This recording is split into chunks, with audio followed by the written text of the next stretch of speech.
नमस्कार, स्वागत है आपका न्यूज इंडिया में। मैं हूं आपके साथ उमंग मथुरा। आइए रुक कर लेते हैं इस वक्त की कुछ प्रमुख खबरों की ओर। आपको बता दें कि राजधानी जयपुर में टॉक रोड पर सीतापुरा स्थित होटल क्राउन प्लाजा में बीजेपी विधायक दल की बैठक आयोजित हुई। इसमें लद्दाख के गलवान घाटी में शहीद हुए भारतीय सेना के जवानों को श्रद्धांजलि दी गई। तो वहीं नेता प्रतिपक्ष गुलाब चंद कटारिया, बीजेपी प्रदेश अध्यक्ष सतीश पूनिया, उपनेता प्रतिपक्ष राजेंद्र राठौड़ सहित विधायक और कई प्रत्याशी इस बैठक में मौजूद रहे। इसके बाद नेता प्रतिपक्ष गुलाब चंद कटारिया ने सभी विधायकों को चुनावी प्रशिक्षण दिया और बीजेपी विधायकों का मॉक पोल भी कराया गया, जिसमें सतीश पूनिया सहित अन्य विधायकों ने वोट डालकर दिखाए।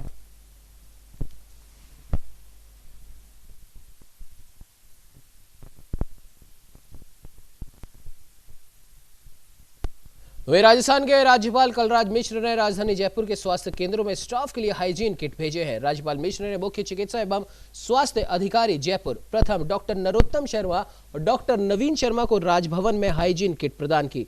राज्यपाल मिश्र ने बताया कि 10,000 मास्क, 2,000 दस्ताने और 15,000 साबुन जयपुर के स्वास्थ्य केंद्रों के स्टाफ के लिए भेजे गए हैं।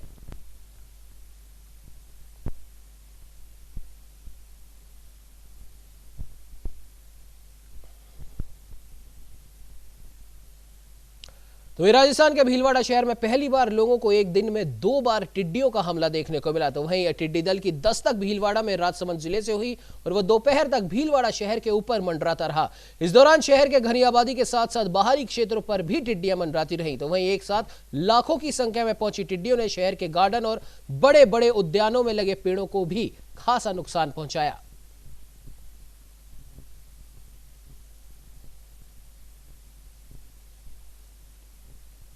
वहीं राजस्थान के झुंझुनू में ट्रैक्टर चालकों से हुए लूट के मामले में पुलिस ने कार्रवाई करते हुए 3 आरोपियों को गिरफ्तार कर लिया है। आपको बता दें कि पुलिस ने 48 घंटे के भीतर इन आरोपियों को गिरफ्तार किया और वारदात के समय काम में ली गई बाइक और पिस्टल नुमा हथियार भी बरामद किया। फिलहाल पुलिस आरोपियों से पूछताछ में जुटी है।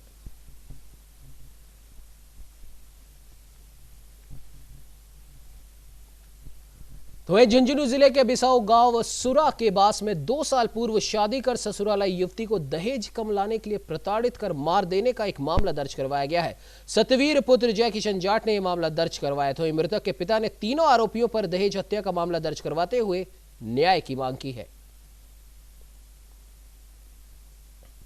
इसको सत्यवीर निवासी चौराड़ी थाना सूरजगढ़ ने एक रिपोर्ट आके पेश की कि दिनांक 11/6/20 को मेरी पुत्री किस्मत की मृत्यु हो गई थी।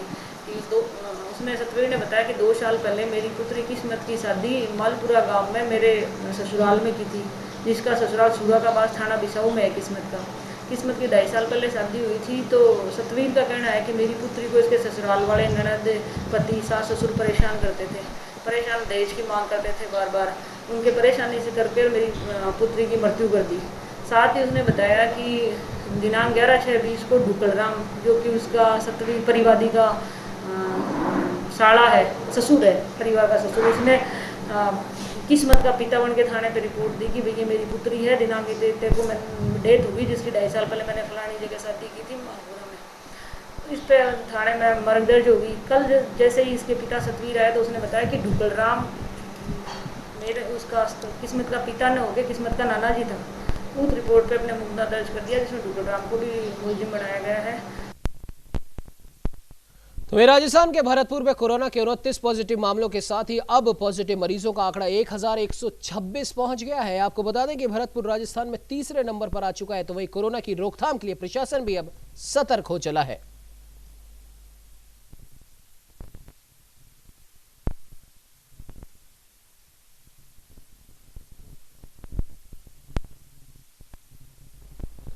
आपको बता दें कि 13 जुलाई से राजस्थान विश्वविद्यालय यूजी, पीजी और सेमेस्टर के फाइनल ईयर की परीक्षाएं आयोजित करवाने जा रहा है।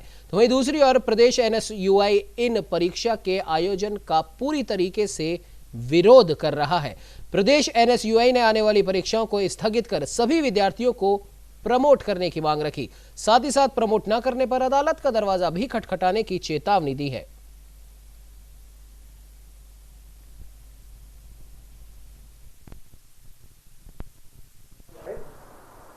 एनएसयूआई राजस्थान के द्वारा एनएसयूआई राजस्थान समस्त राजस्थान मीडिया का आभार व्यक्त भी करती है कि इस कोरोना महामारी के समय देश के चौथे स्तंभ होने के नाते आप लोगों ने सही खबर को पहुंचाने का काम किया। इस समय इस महामारी में देश की सरकार हो चाहे राज्य की सरकार हो, दोनों सरकारों ने किसी न किसी दिहाड़ी मजदूर वर्ग के साथियों के लिए कोई ना कोई नीति अपनाई। उसी प्रकार एनएसयूआई राजस्थान सरकार से भी एक मांग करती है कि जो विद्यार्थी पिछले 4 महीने के अंदर लॉकडाउन के अंदर फंसा हुआ है और अब उसको एग्ज़ाम दिलवाने का जो राजस्थान की कुछ यूनिवर्सिटियों ने घोषणा की है कि हम जुलाई के अंदर एग्ज़ाम लेंगे, और कुछ यूनिवर्सिटियों को हम धन्यवाद भी देते हैं। अमेठी यूनिवर्सिटी हो, जोधपुर की नेशनल लॉ यूनिवर्सिटी हो, स्किल डेवलपमेंट यूनिवर्सिटी हो, उन्होंने बिना परीक्षा छात्र छात्राओं को प्रमोट करने का आदेश दिया है। तमाम यूनिवर्सिटियों और राजस्थान सरकार से हमारा निवेदन है एनएसयूआई का कि ये देश की मुहिम एनएसयूआई ने निकाली है। आपको बता दें कि तीर्थ नगरी पुष्कर में नायब तहसीलदार पोखरराम अपने 3 साथियों के साथ लॉकडाउन के नियमों की धज्जियां उड़ाते हुए पुष्कर सरोवर पर पहुंच गए। कोरोना संक्रमण के मद्देनजर भले ही सरोवर पर पूजा पाठ और स्नान पर फिलहाल पाबंदी हो, लेकिन साहब ने तो यहां पर सभी नियमों को ताक पर रखकर पूजा अर्चना भी की। और जब मीडिया ने इस मामले पर उनसे जवाब मांगा तो वे टालम टोल करते नजर आए।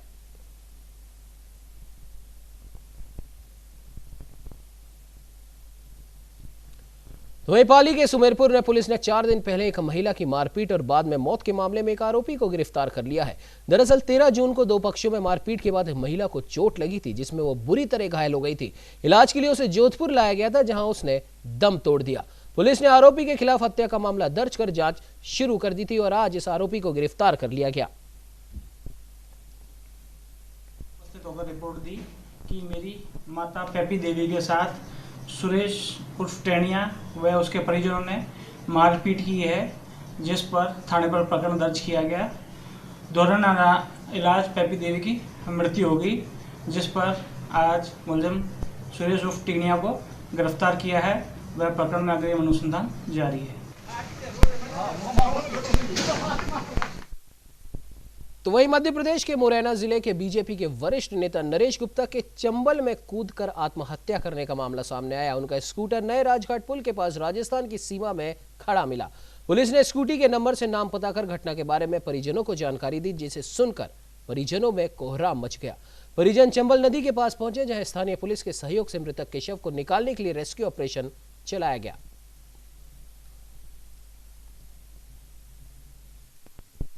कैंसर से पीड़ित थे। करीबन 1 साल पहले डायग्नोज हुआ था उनका, जिसमें वो कैंसर बताया गया था उनको। कल सुबह वो ग्वालियर में डॉक्टर को दिखाने के लिए गए। डॉक्टर ने बताया कि इनको कैंसर जो है पूरे शरीर में पूर्ण रूप से फैल चुका है। उस बात को सुनकर के वो इतना विचलित हो गए कि रात को 10 बजे वो अपने खाने की थाली लेकर के अपने कमरे में चले गए और उसके बाद रात को 11 बजे के बाद वो स्कूटर लेके निकले हैं। उनका लड़का नितिन अपने कमरे में सो गया। उसको नहीं मालूम कि ये घटना कितने बजे की है, क्या है, लेकिन अनुमान है 11, साढ़े 11, 12 बजे की है। सिरोही में भाजपा युवा मोर्चा की ओर से स्टेशन चौराहे पर एक कार्यक्रम का आयोजन किया गया, जहां मोर्चा जिला उपाध्यक्ष आकाश माली के नेतृत्व में लद्दाख में शहीद हुए जवानों को श्रद्धांजलि अर्पित की गई और चीन के खिलाफ जमकर विरोध प्रदर्शन किया गया।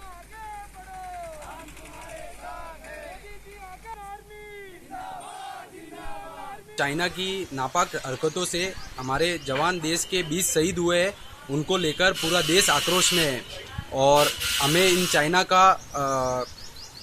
का बहिष्कार करना चाहिए, सामानों का बहिष्कार करना चाहिए। और जब हम बहिष्कार करेंगे तभी ये चाइना के सामान का बहिष्कार करेंगे, तभी हमारे सामने घुटने टेकेंगे और इनका तभी ये आर्थिक रूप से टूटेगा। और आज हमने आबू रोड के अंदर रेलवे स्टेशन पर युवाओं ने मिलकर और चाइना का पुतला जलाया और लोगों को जाके समझाया कि चाइना की आइटम सब बंद करे, स्वदेशी अपनाए। चुप के वार किया है, इसका मौत और भारतीय सेना ने दिया है और मोदी जी के नेतृत्व में सेना आगे बढ़ रही है। और हम भारत के सभी नागरिकों से मैं निवेदन करता हूं कि चीन के किसी भी सामान का उपयोग न करें और दिनों दिन ऐसा आर्थिक उसको कष्ट पहुंचाए कि चाइना मोह के तोड़ नीचे आ जाए। हम सब पूरी जनता भारतीय सेना के साथ में खड़ी है, भारत सरकार के साथ में खड़ी है और ऐसी हरकतों को बर्दाश्त नहीं करेंगे और आने वाले समय में जरूरत पड़ी तो भारतीय सेना के साथ कंधे से कंधा मिलाएंगे। तो वहीं अजमेर के ब्यावर में कांग्रेस पार्षदों ने उपखंड अधिकारी को ज्ञापन सौंपा। दरअसल कोविड-19 से प्रभावित और खाद्य सामग्री वितरण में विशेष श्रेणी के वंचित परिवारों को भी राशन सामग्री देने की मांग को लेकर यह ज्ञापन सौंपा गया। तो वहीं वार्ड पार्षदों ने बताया कि कोरोना संक्रमण के दौरान सभी को राशन सामग्री देने के लिए वार्ड पार्षदों और सफाई जमादारों की ओर से सर्वे करवाया।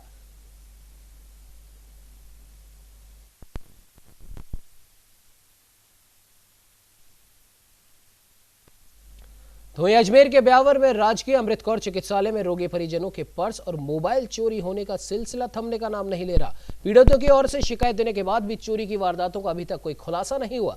नतीजतन अस्पताल में आने वाले रोगियों और उनके परिजनों में दहशत फैली हुई है और साथ ही साथ अस्पताल प्रशासन की सुरक्षा व्यवस्था पर भी सवालिया निशान खड़ा हो रहा है। दिखाने के लिए मेरे पास पर्स था तो मैं काउंटर पर गया था, पर्ची पर कटवाई थी और वो दोनों दिखाने के लिए गए थे और मैं यहाँ टेबल पर बैठा था। उसमें मेरे पैसे थे 6,500 और आधार कार्ड था और पैन कार्ड था। तो अजमेर के ब्यावर में बिना कोरोना के लक्षण दिखने वाले मरीज भी अब पाए जाने लगे हैं, जिससे लोगों में कोरोना को लेकर अब भय देखा जा रहा है। दरअसल गोपाल जी मोहल्ले का एक पोस्टमैन पॉजिटिव पाया गया। आपको बता दें कि पोस्टमैन ने खुद जाकर कोरोना की जांच करवाई थी, जहां जांच में उसके कोरोना संक्रमित होने की पुष्टि हुई। तो वही पॉजिटिव रिपोर्ट आने के बाद स्वास्थ्य विभाग ने परिजनों और आसपास के लोगों के भी अब सैंपल लिए हैं।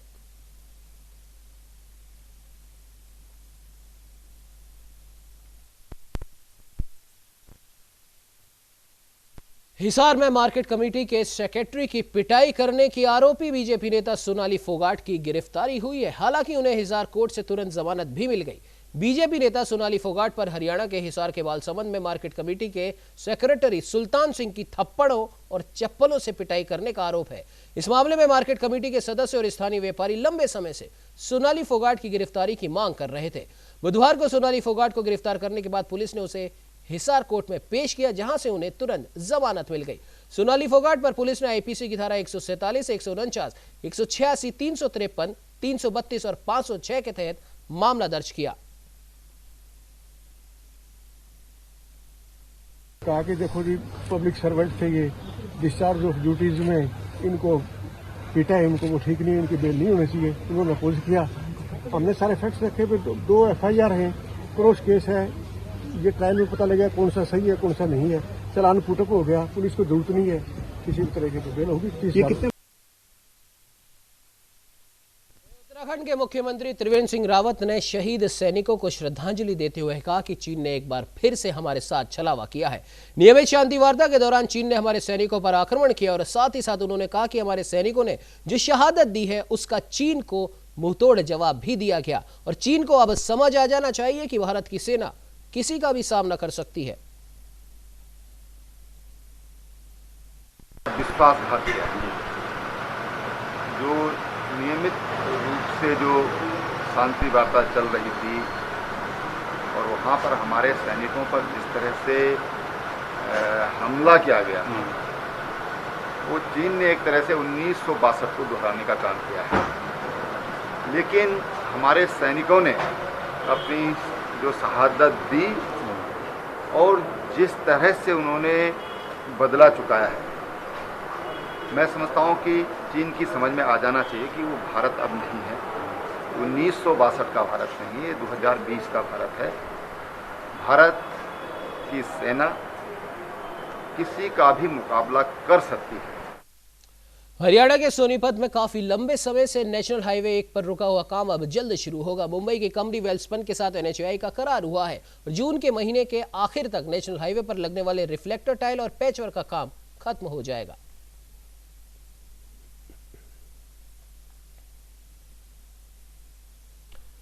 हरियाणा के ही कुरुक्षेत्र में सांसद नायाब सैनी ने थानेसर नई अनाज मंडी में अटल किसान मजदूर कैंटीन का उद्घाटन किया, जहां अब अनाज मंडी में किसानों और मजदूरों को 10 रुपए में भरपेट खाना मिल सकेगा। तो वहीं सांसद ने देश की सरहद पर शहीद हुए जवानों को भी श्रद्धांजलि दी।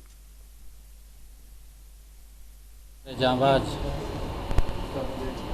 सैनिक कल एक चाइना के साथ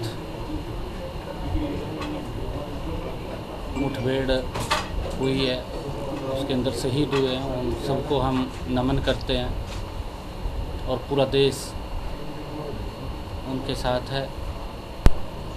प्रदेश के यशस्वी मुख्यमंत्री मनोहर लाल जी का कार्यक्रम था हरियाणा में,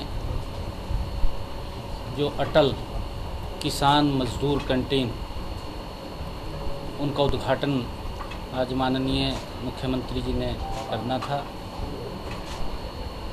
और वो आज इस कारण से डिले हुआ। तो यहाँ पर कुरुक्षेत्र में मैं स्वयं विधायक जी और हमारे उपायुक्त महोदय आज इस अटल किसान मजदूर कैंटीन का उद्घाटन किया, जिसके अंदर 10 रुपये भोजन वो हर व्यक्ति को मिलेगा। कोई भी व्यक्ति यहाँ पर आकर के भोजन कर सकता है। तो वहीं उत्तर प्रदेश के रामपुर के थाना मिलक क्षेत्र में एक हफ्ते पहले हुई युवक की हत्या के मामले में पुलिस ने खुलासा करते हुए 2 लोगों को गिरफ्तार कर लिया है। पुलिस अधीक्षक शगुन गौतम ने बताया कि हत्या के मामले में 2 अभियुक्तों को बिलासपुर रोड फ्लाईओवर पुल के पास से गिरफ्तार किया गया।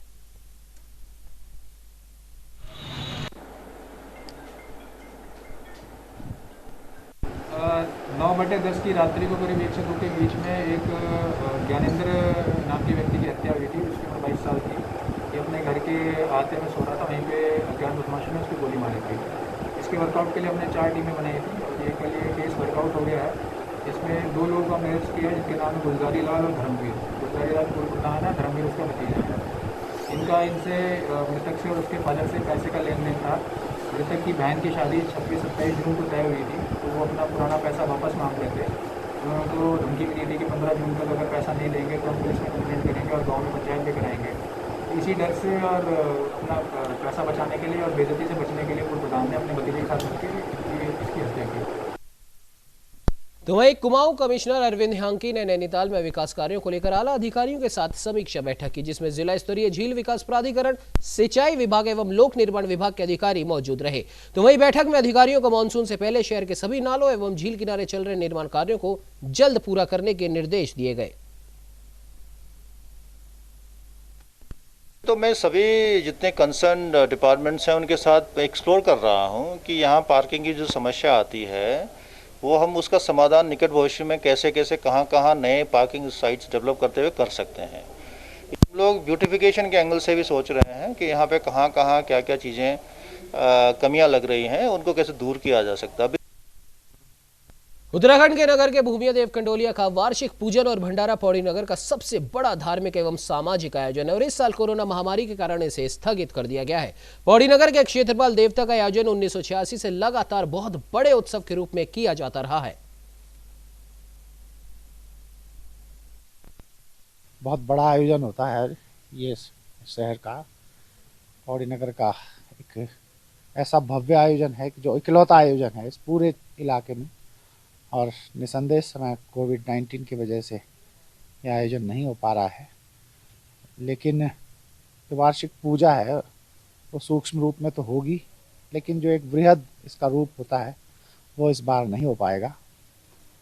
और ईश्वर की कृपा रही, भगवान कंडोलिया देवता का आशीर्वाद रहा, तो अगले वर्ष जब सब सकुशल रहेगा तो और भी बेहतरीन और भी भव्य तरीके से इसे आयोजित करेंगे। तो वहीं नैनीताल हाईकोर्ट ने उत्तराखंड भवन निर्माण कर्मकार कल्याण बोर्ड में निर्माण श्रमिकों को फायदा पहुंचाने के बजाय बोर्ड के चेयरमैन की पुत्र वधू के एनजीओ को लाभ पहुंचाने के मामले में सुनवाई की, जिसमें याचिकाकर्ता ने इस मामले को मजदूरों के हित में बेहद महत्वपूर्ण बताया।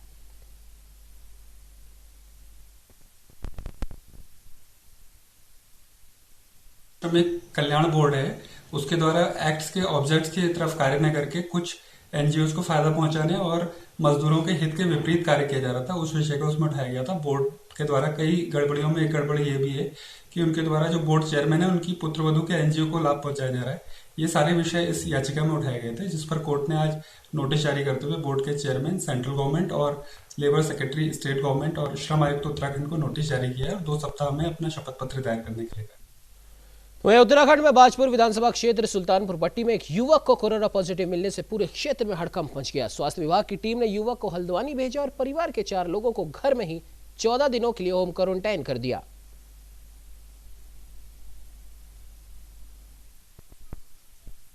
सुल्तानपुर पट्टी में जैसे ही कुछ लोगों के सैंपलिंग गए, उसमें से 1-2 सैंपल पॉजिटिव भी आए हैं। उसके मद्देनजर देखते हुए हमने युद्ध स्तर पर अपनी सारी तैयारियां शुरू कर दी हैं। हॉस्पिटल लेवल पे आज हाई लेवल एक मीटिंग बैठाई, इसमें आशा वर्कर्स और सभी कर्मचारी बुलाए गए, किस तरीके से सैंपलिंग कराई गई। बाजपुर से एक टीम बुलाई है और सैंपलिंग के लिए तुरंत भेजा गया है। जहां से भी जो भी सूचना हमको प्राप्त हो रही है, तुरंत ही उसके सैंपल कराए जा रहे हैं और लोगों को जागरूक किया जा रहा है इसके प्रति, मास्क पहनने के प्रति। और युद्ध स्तर पर यहाँ हम बिल्कुल एकदम अपनी पूरी टीम के साथ लगे हुए। उत्तराखंड के सितारगंज में गणेश मंदिर के पास एक 24 वर्षीय विवाहिता ने गले में फंदा लगाकर आत्महत्या कर ली। बताया जा रहा है कि मृतका ने घर में झगड़े के चलते ये कदम उठाया। 2.5 साल पहले ही इनकी शादी हुई थी। बहरहाल पुलिस इस पूरे मामले की जांच कर रही है। 23 वर्ष है, यहीं अपने सितारगंज गणेश मंदिर के आसपास की निवासी बताई जाती है। कुछ इनके घरेलू कलेश का मामला है, गृह कलेश का मामला है, कुछ विवाद हुआ है पति के द्वारा, ऐसा बताया गया। और आज सुबह लगभग 10 बजे के आसपास उन्होंने अपनी चुन्नी से फंदा लगाकर आत्महत्या कर ली है। इस संबंध में पुलिस प्रशासन पहुंच चुकी है और वो अपना काम कर रही है। पंचनामा भरा जा रहा है, फिर आगे की प्रक्रिया, उसका जो पोस्टमार्टम की प्रक्रिया वो कंटिन्यू। इस बुलेटिन में फिलहाल इतना ही। देश प्रदेश की तमाम खबरों को देखने के लिए आप बने रहिए हमारे साथ और देखते रहिए न्यूज़ इंडिया।